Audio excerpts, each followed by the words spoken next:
Graça e paz da amada igreja. Já quero te convidar para nós estarmos indo até o livro de João, capítulo 11.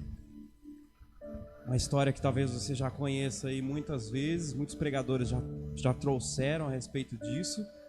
Mas hoje nós queremos explorar essa história de uma perspectiva diferente do que nós normalmente vemos de outros pregadores que já trouxeram até o momento.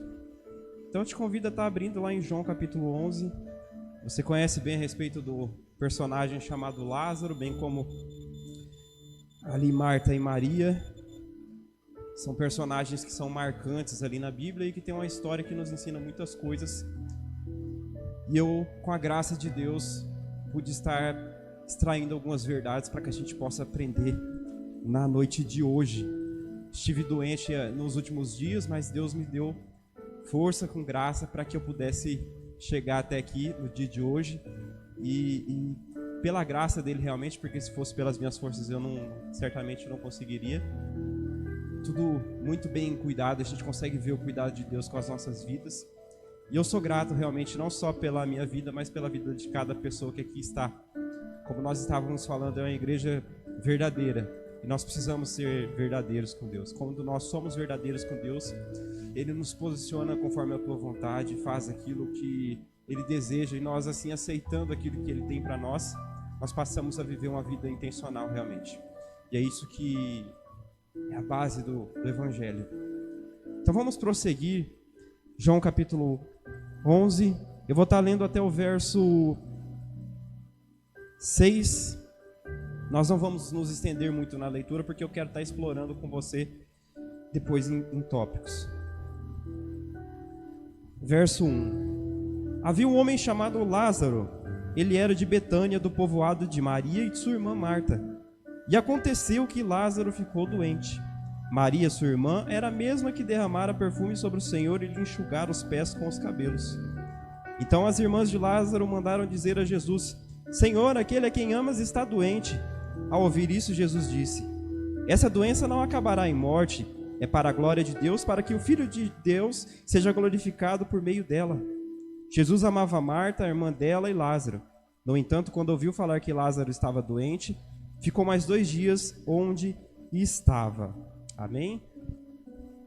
Irmãos, quantas vezes nós não oramos, nós não falamos com Deus, nós não pedimos algo para Deus, e talvez muitas das vezes nós não recebemos uma resposta de imediato de Deus. Talvez a gente ore com sinceridade nos nossos corações, algo que a gente quer muito nos nossos corações, algum plano, alguma coisa que a gente tanto planejou, e a resposta que Deus nos dá é um silêncio, que muitas vezes nós acreditamos que seja um não da parte de Deus. Quantas das vezes nós estamos na mesma situação, nesse mesmo cenário em que nós temos aqui Marta, Maria e Lázaro. Quantas vezes nós não estamos enfermos, nós não estamos com problemas nas nossas vidas, e nós clamamos a Deus, oramos a Deus, pedindo para que aquele problema se solucione, e nós não recebemos uma resposta direta e imediata de Deus, e nós nos frustramos. Nós muitas vezes ficamos tristes, nós muitas vezes deixamos de ter a mesma força que nós tínhamos antes, nós deixamos de ter vigor naquilo que muitas vezes nós estamos pedindo a Deus, e nós deixamos de ser recorrentes da nossa parte para com Deus. E é justamente sobre isso que nós queremos aqui nessa noite estar estudando, estar falando uma perspectiva diferente, porque esse texto ele é muito bem explorado pelo milagre, que não é menos importante do que nós vamos falar aqui nessa noite. Mas nós queremos aqui estudar também a perspectiva de personagens que teve suas expectativas frustradas num determinado momento. Porque o texto começa falando que imediatamente, a partir do momento em que Marta e Maria perceberam que Lázaro estava doente, elas pegaram e comunicaram a Jesus para que ele pudesse ir até ele, para que o curasse. Passando um pouco mais à frente, o texto vai falar que Jesus faz até a questão de citar que Jesus amava os 3 personagens, e também relata que Jesus ele optou por não ir, e que ele demorou um certo tempo para chegar até lá. E nós conhecemos a história muito bem, que Lázaro faleceu, e aí nós tivemos a questão do milagre, que normalmente é o que nós falamos. Portanto, nós queremos trazer sobre essa ótica, do fato de muitas vezes nós recebemos o não, ou talvez o silêncio de Deus, que é algo de extrema importância nós trabalharmos nas nossas vidas, porque muitas vezes nós nos sentimos frustrados, nós nos sentimos abatidos, porque nós vivemos, infelizmente, numa sociedade que é imediatista. E nós, por muitas vezes, nos deixamos nos influenciar, nós não devemos, mas muitas vezes nós nos influenciamos, por essa sociedade que é imediatista. E nós achamos que os planos de Deus, que as vontades de Deus, elas são regidas, elas são conduzidas conforme o nosso tempo. Mas nós esquecemos que o tempo de Deus ele é totalmente diferente. Ele trabalha de uma forma diferente. O tempo que ele precisa para fazer as coisas é diferente. A sabedoria dele é maior do que a nossa. Então talvez se algo não aconteceu na sua vida hoje, é porque provavelmente nós não estamos ainda no ponto que nós precisamos estar. Talvez nós precisamos melhorar em algo. Talvez nós precisamos caminhar uma milha a mais, como nós temos falado. Talvez eu precise mudar alguma coisa na minha vida, eu precise corrigir algo na minha vida. Ou talvez simplesmente Deus ele não quer responder naquele momento, porque não é necessário responder. Somente o silêncio de Deus naquele momento basta. Então é sobre isso que nós devemos ter maturidade de entender. O silêncio de Deus muitas vezes ele dói em nós, porque ele confronta algo profundo que nós temos em nós. A necessidade de controle. A necessidade de controle. Muitas vezes nós queremos estar no controle de tudo. E esse silêncio de Deus, ele provoca uma necessidade de nós esperarmos, de nós aguardarmos da parte de Deus a sua resposta. Então ele nos deixa mais aflorados, vamos dizer assim, na questão dos sentimentos, vamos dizer assim. Em João, no capítulo 11, a palavra de Deus vai dizer que Marta e Maria, eles faziam, ali nós percebemos que esses três personagens, eles amavam Jesus, eles confiavam em Jesus, eles sabiam onde Jesus estava. Não tinham, até o momento, relatados ali pecados, a palavra de Deus não relata isso até o momento, não há rebeldia, não há afastamento, mas mesmo assim, Jesus demora. E João ele deixa isso muito claro. Irmãos, quando a Bíblia ela relata alguma coisa, Deus ele não colocou aquilo à toa. E muitas vezes nós deixamos esse pequeno detalhe, quando Jesus fala que amava os três personagens, e fala também que demorou um tempo para chegar lá, nós ignoramos isso aqui e passamos para as outras partes dos textos. Tudo aquilo que é escrito na palavra de Deus, ele tem algo para Deus nos dizer. Então é importante estudar cada palavra, cada detalhe, cada versículo, porque Deus quer nos ensinar. E é exatamente o que acontece nesse texto. É uma chave quando nós lemos esse texto. O evangelista, aqui no caso, João, ele quer impedir primeiramente, porque talvez nós fôssemos interpretar que Jesus ele não tivesse amor por aqueles personagens. Mas o evangelista ele faz a questão de detalhar que Jesus amava aqueles três personagens. E muito pelo contrário, mostra que o silêncio de Deus não é falta de amor, não é desamor da parte dele para com nós. Muito pelo contrário, muitas vezes é amor, é o amor por nós, para que a gente não tome decisões erradas, para que a gente não faça aquilo que desagrada a ele. Talvez o silêncio sirva para isso. Então ela é uma história que não começa com milagre, aqui para nós darmos continuidade. Ela não começa com milagre, ela começa com silêncio e mostra que Jesus, ele não depende das circunstâncias imediatas para nos responder, porque ele está mais comprometido com a glória de Deus do que com o alívio imediato das pessoas. Jesus ele está mais comprometido com a glória de Deus do que com a necessidade imediata nossa. Dessa forma, nós percebemos que o silêncio de Deus, como nós começamos falando, ele não nega o amor que Deus tem por nós como ser criado por Ele. Isso nós podemos ver em João capítulo 11, verso 5 e verso 6, onde Jesus diz que o evangelista João vai dizer que Jesus amava Marta, a irmã dela e Lázaro.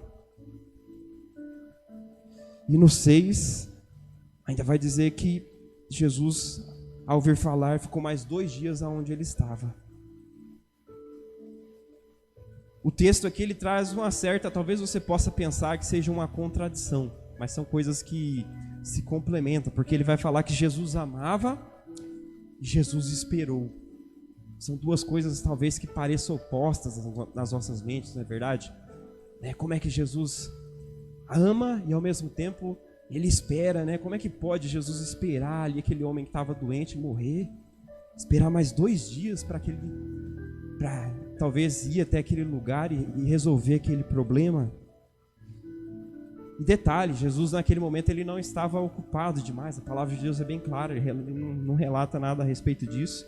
Ele não estava desinformado, não estava indiferente, mas ele sabia exatamente aonde ele estava e o que ele deveria fazer. Da mesma forma nas nossas vidas. Ele sabe aonde ele está, a resposta que ele deve dar e para onde ele deve ir no momento certo. E nós conseguimos extrair uma grande verdade a respeito disso, que é que o amor de Deus, ele não é medido pela rapidez da sua resposta. Não é verdade? Muitas vezes nós confundimos o amor de Deus com a rapidez com que Ele nos responde.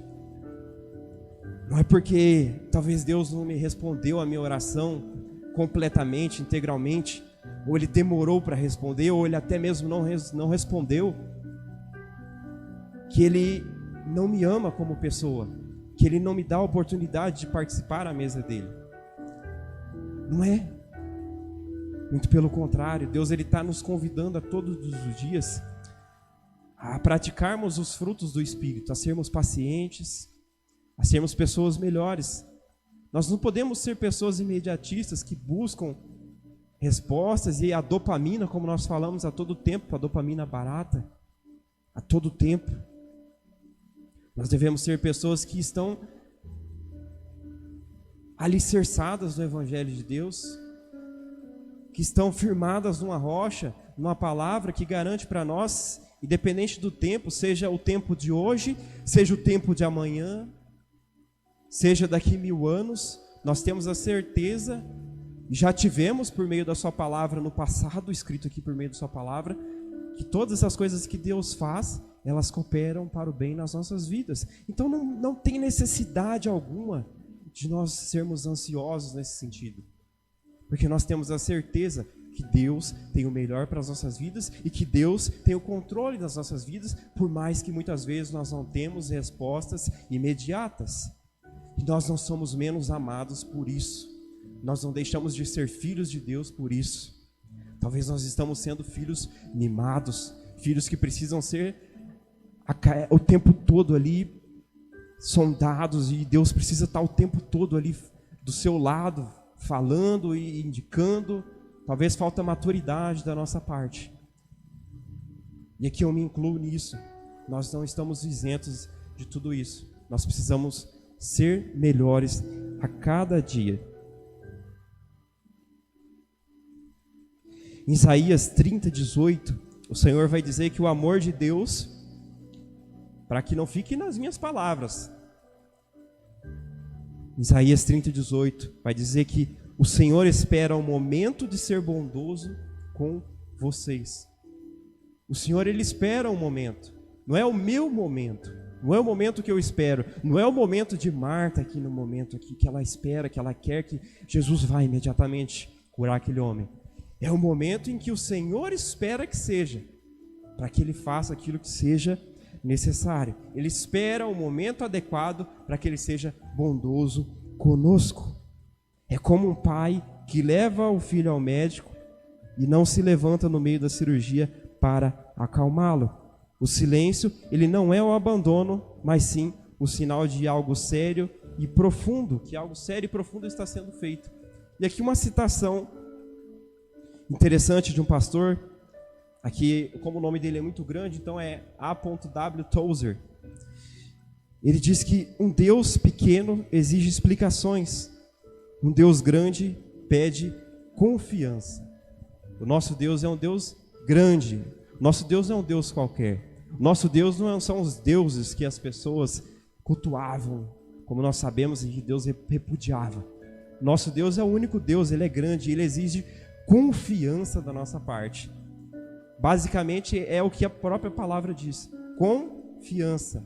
Nós precisamos ter uma fiança, nós precisamos confiar para que as coisas possam acontecer. Precisa ter algo da nossa parte para que aconteça também. Nós vamos falar isso um pouco mais à frente no texto também, quando nós estivermos aproximando do final. Então que você possa aplicar aí na sua vida também. Nem todo silêncio é castigo nas nossas vidas.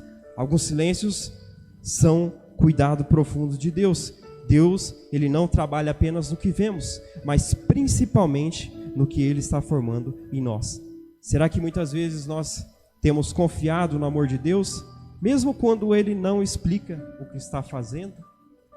Que nós possamos levar esse questionamento para a nossa casa e pensarmos, né? Será que nós temos confiado em Deus mesmo quando Ele não explica aquilo que Ele está fazendo? Isso é uma característica de Deus. Se nós pegarmos para ver lá no Antigo Testamento, você vai ver que Deus ele pede para Abraão sair para uma terra que ele nem sabia o que era, o que deveria ser, o que deixava de fazer. Então muitas vezes Ele não explica realmente o que deve, para onde nós estamos indo, o que vai ser feito. Só precisa de uma ação da nossa parte. E muitas vezes Ele também pode ser que Ele nem fale nada. Então será que nós confiamos nele mesmo assim? Que a gente possa exercitar e pensar um pouco nisso. E isso nos leva ao fato também de que o não de Deus ele é algo estratégico, como nós começamos aqui falando. O não de Deus ele é estratégico, ele não é uma rejeição em si.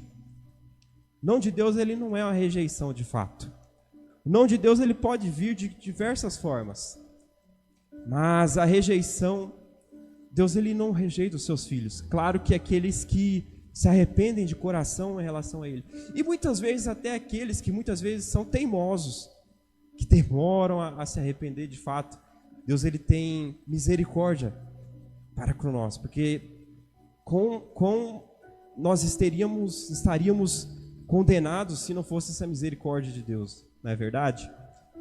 Quão difícil seria nós acessarmos a Deus se não fosse a misericórdia dele, se não fosse essa possibilidade de Ele não nos rejeitar, de Ele reavaliar aquilo, mesmo que nós sabemos que quando nós cometemos algo, nós sabemos que nós temos consequências, mas mesmo assim, Deus, em diversos momentos na sua palavra, nós vemos que Ele com amor, Ele aplica aquela pena naquele personagem, naquela pessoa em si, que muitas vezes ele até reduz aquilo que ele iria fazer inicialmente. Isso nós vemos muito no Antigo Testamento.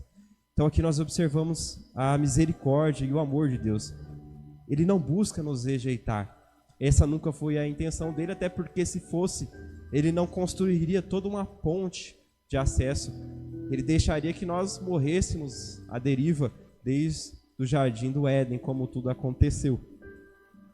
Então o não de Deus ele é estratégico e não uma rejeição. Se nós formos lá no verso 21 e 23, vai dizer que vai ter um pequeno trecho em que Marta vai dizer: Senhor, se estivesses aqui, meu irmão não teria morrido. Marta, nesse momento, ela não estava sem fé em si, em sua questão prática. Ela estava decepcionada naquele momento com Jesus. Ela ainda acreditava, ela ainda tinha fé que Jesus poderia fazer as coisas, mas ela estava decepcionada porque Jesus demorou naquele momento. Nós somos assim também, não somos? Muitas vezes nós confiamos em Deus. Nós continuamos confiando em Deus, mesmo quando Ele não nos fala alguma coisa que deveria, não dá uma resposta que nós esperávamos que Ele iria dar. E talvez depois de algum tempo Ele dá aquela resposta, mas a gente fala com Deus de uma forma decepcionada, como Marta aqui falou. Mas nós não perdemos a fé. E um fato interessante que nós conseguimos entender disso é que ela acreditava em Jesus, mas dentro de limites.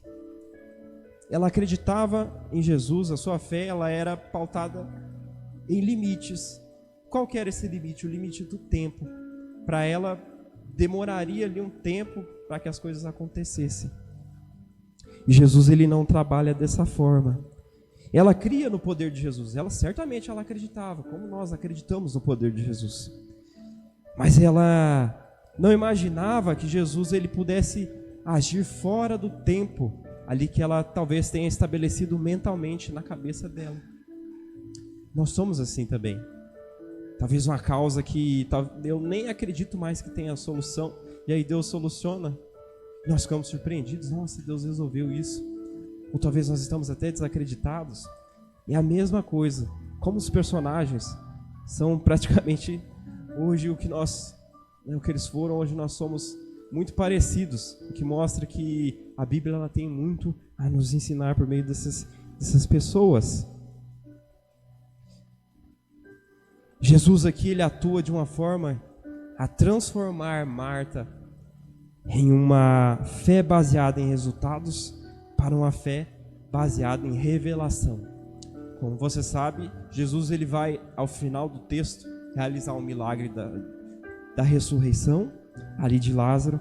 Jesus ele completa meio que a sua missão ali naquele momento, que era, como eu comecei falando, a ideia principal não era o milagre em si, mas aqui também o objetivo também de Jesus era converter essa fé de Marta, que era baseada em resultados, em respostas, mas em uma fé em que revela a glória de Deus, em que traz testemunho para as outras pessoas. E da mesma forma é nas nossas vidas.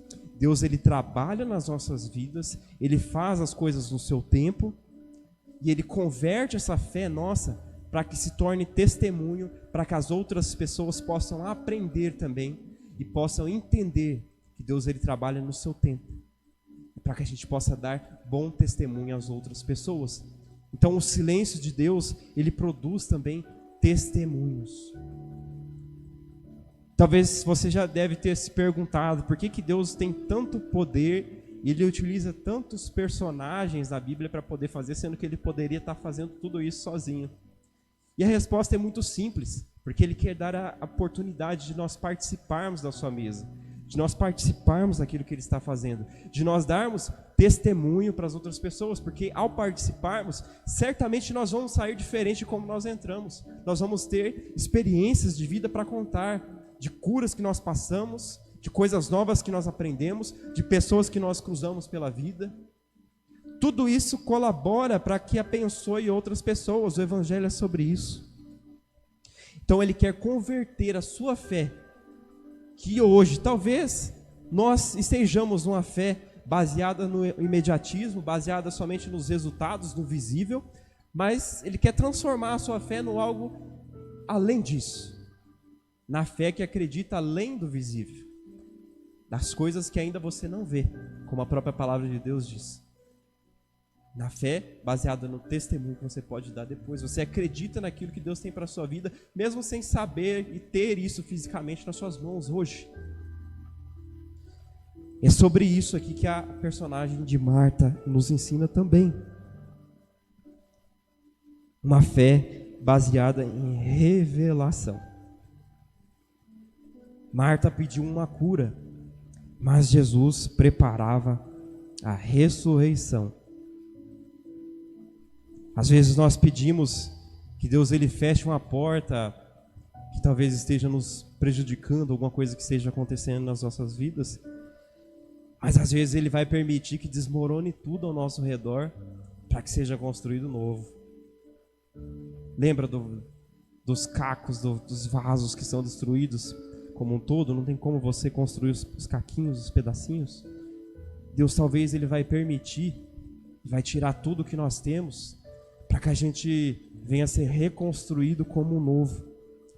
Eu tenho muitas experiências na minha vida, posso ser novo, Talvez muitas pessoas olham para mim e falam, talvez você não tenha vivido muita coisa ainda, mas pela graça de Deus, eu digo pela graça de Deus, por tudo que eu passei até hoje, eu pude aprender a ser mais humilde, eu pude aprender a depender mais de Deus, e eu pude aprender exatamente na prática o que é isso.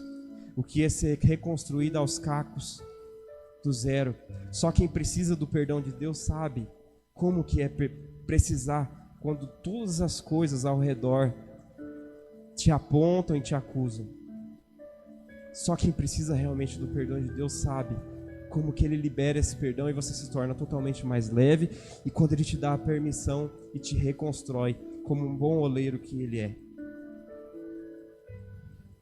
Tim Keller diz que se Deus atendesse todos os nossos pedidos imediatamente, Ele estaria nos tratando como crianças, não como filhos maduros, só para nós reforçarmos aqui, para não ficar somente nas minhas palavras. Deus, Ele quer que nós sejamos maduros, filhos maduros. Realmente nós temos fases aí no Evangelho, desde quando nós nos convertemos, mas é importante nós avançarmos, nós não continuarmos sempre como um bebê ali que depende o tempo todo do pai. Nós precisamos depender no sentido de todo tempo você está ali precisando da mamadeira para poder tá caminhando. Deus, Ele quer que nós sejamos mais autônomos nesse sentido, que nós passemos a declarar a sua palavra de uma forma em que você não precisa estar o tempo todo ali, que Deus precisa estar pegando no seu pé o tempo todo. É nesse sentido que Deus, Ele quer trabalhar, de uma forma que nós tenhamos a mentalidade de que nós não precisamos ficar pedindo as coisas e receber imediatamente. É ter o discernimento e a maturidade de entender que todas as coisas têm um tempo para acontecer, como a própria palavra diz lá em Efésios. Então nem todo não de Deus é rejeição. Alguns nãos de Deus são livramentos também. Outros são preparação para algo maior do que nós pedimos. Será que nós temos confiado em Deus mesmo quando Ele muda os seus planos? Ou apenas quando Ele confirma os nossos planos? Será que nós temos confiado em Deus mesmo quando Ele muda os planos ali que talvez eu esteja já bem encaminhado? Ou será que eu só confio quando Ele faz aquilo que eu quero? Quando o crianção aqui pede as coisas e eu tenho dificuldade de entender. Que a gente possa ter maturidade nesse sentido e entender o que Deus tem da parte dele para as nossas vidas. Porque talvez você mesmo esteja impedindo algo maior que Deus esteja preparando para a sua vida.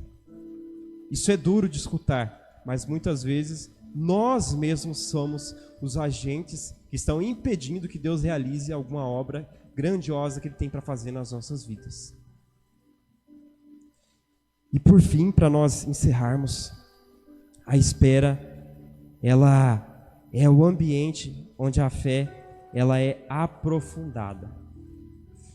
Lá em João capítulo 11, verso 17, 32 e 37, aqui para nós, eu não vou estar lendo, mas para nós termos um entendimento, a palavra de Deus vai relatar que depois ali de 4 dias, aquele homem faleceu, o tempo suficiente ali para acabar com qualquer esperança humana, que talvez aquelas pessoas esperavam que pudesse acontecer. E aqui nós entendemos que essa espera foi algo estratégico da parte de Jesus, porque Ele esperou até que não houvesse nenhuma possibilidade, nenhuma dúvida alguma de que Ele pudesse de fato mostrar aquilo que Ele queria mostrar, de que aquele homem não estaria vivo realmente. A intenção dele era essa realmente, de que não causasse nenhuma dúvida. Talvez se chegasse lá as pessoas falassem assim, mas o homem ainda não morreu de fato, ou alguma coisa assim. Você não conhece algumas pessoas que são assim, que tentam menosprezar muitas vezes as coisas que Deus tem feito? Ou talvez nós mesmos também somos assim. Deus faz algumas coisas nas nossas vidas e a gente tenta diminuir as coisas. Mas talvez, por causa disso aqui, né, que aconteceu, aí aconteceu tal coisa. Mas Deus não trabalha dessa forma. E Jesus aqui, desse mesmo jeito, Ele esperou até que não tivesse nenhuma capacidade de se questionar. E aí Ele partiu para a sua ação. E isso revela algo que é importante, que é se a nossa fé está em Deus ou apenas no resultado que nós esperamos. João capítulo 11, verso 40, dentro do nosso texto, Jesus vai dizer que se creres, verás a glória de Deus. Então basta nós crermos, assim como os personagens. Uma citação interessante para que nós possamos estar finalizando é que a fé do pastor Leonard Ravenhill, a fé que não é testada não pode ser confiável. Uma fé que não é testada, ela não pode ser confiada. Eu posso dizer que acredito em Deus, eu posso dizer que tenho fé, que alguma coisa vai acontecer, mas a minha fé pode não servir de nada se eu não testo ela todos os dias. O que é testar? É praticar a minha fé todos os dias. Será que a minha fé suporta o silêncio novamente ou apenas a resposta imediata? E para nós finalizarmos, o milagre é de Deus, mas a obediência é nossa. Como nós estávamos falando, eu disse que iria abordar isso um pouco mais à frente, aqui está. O milagre, ele é de Deus. Deus, ele faz as coisas, mas a obediência é nossa. Por que você está falando isso, Carlos? Porque no verso 11, 39 a 44, somente pegando um trecho, vai dizer, Jesus vai pedir para aquelas pessoas tirarem a pedra. E novamente aqui, Jesus, ele poderia no seu poder ali, talvez, tirar a pedra por conta própria. Mas isso aqui, simbolicamente, representa a participação que nós temos no reino de Deus. A oportunidade que Deus dá de nós participarmos da sua obra, dos eventos que Deus está fazendo. É a mesma coisa aqui, de uma forma muito prática. Jesus estava vivendo de uma forma prática aquilo que Deus já estava falando há muito tempo. Estava demonstrando para aquelas pessoas como que funcionava. E está demonstrando aqui nessa noite. Jesus, ele poderia ter feito tudo aquilo sozinho, mas ele escolhe envolver pessoas. E o que isso tem a ver com a obediência que deve ser minha? Isso tem a ver, agora de uma forma simbólica também, com a questão da pedra que Jesus fala. Muitas vezes nós precisamos remover essas pedras que nós temos nas nossas frentes, como nós estávamos falando. Por falta de obediência nossa, por falta de posicionamento, nós estamos o quê? Novamente impedindo que Deus realize feitos e que nós participemos das obras que Ele tem feito no nosso meio. Então, por isso que o milagre é de Deus, mas a obediência é nossa. Para que eu possa participar de tudo isso, eu preciso ser obediente a Deus. Eu preciso ser e ter uma vida de obediência a Deus. Eu não estou dizendo que você tem que ser perfeito, que nós somos perfeitos, que nós não erramos, que nós não temos defeitos, mas que nós devemos nos esforçar para sermos pessoas a cada dia mais santificadas pelo Senhor. Porque não é pelas nossas forças e nem pelas nossas vontades, é pela santificação do Senhor. Então, dessa forma, pela nossa obediência, nós atraímos a presença de Deus para a nossa vida e dessa forma Ele nos usa como objeto transformador sobre a vida das outras pessoas, como Ele utilizou aqui, como o próprio Jesus fez aqui. Deus, Ele não ressuscita Lázaro enquanto a pedra permanece no lugar. Enquanto a pedra estava lá, nada acontecia. Há milagres que não acontecem porque há obediências adiadas, como nós estávamos falando. Uma citação interessante do pastor Hernandes Dias Lopes. Ele diz assim que Deus faz o impossível, mas nunca faz aquilo que Ele já nos ordenou fazer. Então que nós possamos fazer aquilo que nós já fomos ordenados para fazer. Não fique esperando fazer aquilo que Deus já te ordenou a fazer, porque Ele não vai fazer. Da parte dele, Ele já fez tudo aquilo que Ele deveria ter feito. Tudo aquilo que Ele deveria ter te falado, deveria ter feito, ou ainda vai fazer, já está aqui nessa palavra e já foi feito. Se falta algo, falta da nossa parte. Nós é que precisamos, assim como aqui nesse texto, tirarmos a pedra das nossas vidas, sermos mais obedientes, alinharmos o nosso coração à vontade de Deus e termos uma oração em que nós não tentamos convencer a Deus de que a nossa vontade é a melhor, mas sim reconhecer que a vontade de Deus é soberana e que nós precisamos dele a cada dia mais. Então eu quero deixar como pergunta para você nessa noite: qual pedra Deus já te pediu para tirar, que talvez você está guardando aí na sua vida ainda? Você possa refletir sobre isso. Então, para nós recapitularmos: primeiro, o silêncio de Deus não nega o seu amor. Segundo, o não de Deus não é rejeição, é estratégia. Terceiro, a espera aprofunda a fé. E quarto, o milagre de Deus, mas a obediência é nossa. E para nós fecharmos aqui, se Jesus ele tivesse chegado antes, certamente haveria cura. Você concorda comigo que haveria cura? Com certeza não haveria cura. Mas porque ele esperou, houve a ressurreição. Você concorda comigo que a cura é muito melhor do que a ressurreição nas nossas vidas? Talvez somente reparar aquilo que precisa. Aqui eu quero fazer até uma analogia bem bestinha. Eu tive uma questão essa semana, eu estava mexendo no computador ali, eu e o pastor Júnior. E aí, exatamente, acredito que se encaixa bastante de forma prática. A gente estava tendo problema com o computador, e aí eu fiz somente um reparo ali para que voltasse a funcionar naquele momento. E adivinha o que aconteceu? O computador parou de funcionar de novo. Daí a gente teve que fazer o quê? Formatar o computador para que ele voltasse a funcionar ao normal.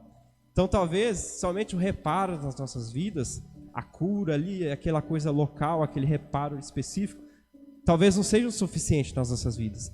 Talvez a ressurreição, a restauração completa é o que nós precisamos para que a gente tenha uma vida mais próxima de Deus, para que a gente tenha uma vida totalmente dedicada a Deus.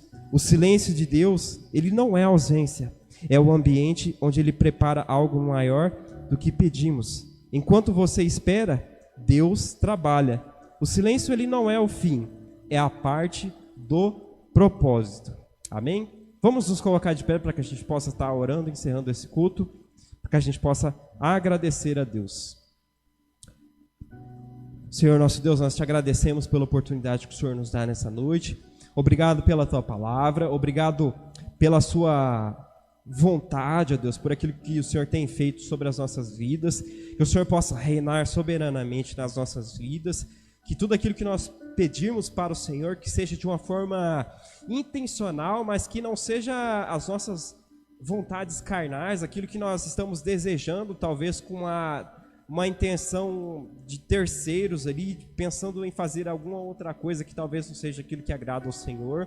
De tudo aquilo que nós pedirmos ao Senhor, que seja para glorificar ao Senhor, que seja para mostrar ao Senhor, que seja para abençoar pessoas, até aquilo muitas vezes que talvez eu acho que não faz muito sentido, que não dá para ser utilizado como ferramenta do Senhor, que nós possamos, ó Deus, consagrar ao Senhor e achar uma utilidade disso para o reino de Deus, para que a gente possa, numa totalidade, agradar ao Senhor, porque esse é o desejo do nosso coração, mesmo que muitas vezes nós temos dificuldade de entender, e que o Senhor esteja nos ajudando a entender tudo isso, a decifrar muitas vezes situações em que o Senhor não nos responde, a ter discernimento, a ter paciência, a saber construir as coisas sem atalhos, a buscar ao Senhor de maneira progressiva todos os dias, não buscando ao Senhor somente quando nós estamos precisando, mas entendendo que nós precisamos do Senhor a cada dia, a cada momento, a cada necessidade, não somente sendo interesseiro da nossa parte, buscando somente aquilo que o Senhor faz, mas que nós possamos adorar pelo que o Senhor é nas nossas vidas. Essa é a essência que o Senhor quer para nós, ó Deus. Mesmo quando pensamentos ruins vierem sobre as nossas mentes, mesmo quando pessoas vierem apontar a nós aquilo que muitas vezes não é o que o Senhor diz sobre nós, mesmo que estigmas, mesmo que doenças, mesmo que problemas, dificuldades, mesmo que tudo isso venha acontecer sobre as nossas vidas, mesmo assim, que nós venhamos a nos alegrar, porque apesar de tudo, mesmo que tire tudo de nós, nós ainda temos o Senhor. Mesmo que esteja tudo perdido, como aconteceu do seu servo Jó, nós ainda temos a presença do Senhor. E isso já basta, isso já é suficiente. Que tudo aquilo que nós aprendemos até então, que seja totalmente inútil perto da palavra do Senhor. Como o teu servo Paulo disse, que tudo aquilo que nós aprendemos até hoje, que seja conhecimento mundano, que nós reconheçamos isso como inútil, como esterco, mas que nós colocamos o conhecimento do Senhor, a tua palavra e a tua vontade, como algo muito valioso nas nossas vidas, como algo mais valioso, como prioridade. Então que o Senhor esteja suprindo a vida de cada um aqui neste lugar, a vida de cada pessoa aqui neste lugar. Eu não sei qual dificuldade cada um está passando aqui. Eu sei que cada um talvez possa ter algum problema. Nós temos problemas. Mas que o Senhor esteja cuidando individualmente da vida de cada um, trazendo restauração, renovo, quebrantamento, discernimento e principalmente sabedoria, para que a gente possa caminhar, Deus. Vá quebrando as cadeias, vá quebrando tudo aquilo que talvez seja obra do maligno, que talvez nós estamos dando espaço para que ele talvez esteja trabalhando contra as nossas vidas, que nós possamos nos reforçar da armadura do Senhor, Deus, da palavra do Senhor, Deus. Que o Senhor cuide das nossas famílias, que o Senhor nos dê força para que a gente continue construindo, Deus, templos, fazendo a tua vontade, transformando a vida de pessoas, tocando música, fazendo tudo aquilo que é da tua vontade. Que nós possamos, ó Deus, aonde nós irmos, o Senhor ir junto conosco. Porque se for para o Senhor não ir conosco, é melhor que nós não saiamos do lugar, ó Deus. É o que eu te peço nessa noite, já te agradeço, Deus. Agradeço pela vida de cada pessoa que aqui está, ó Deus. E te agradeço por esta noite. É o que eu te peço no nome do teu Filho Jesus, ó Deus. Amém e amém. Que Deus esteja abençoando. Você vai em paz. No domingo nós estaremos aqui com o culto da família, que nós possamos assim participar em família, que você possa também trazer ali talvez alguma pessoa que esteja precisando de um renovo, precisa talvez ouvir alguma coisa da parte de Deus, ou talvez nós mesmos, que você pense no que nós falamos nessa noite e que nós possamos sairmos daqui sempre renovados e levar o Evangelho afora. Amém? Que Deus abençoe.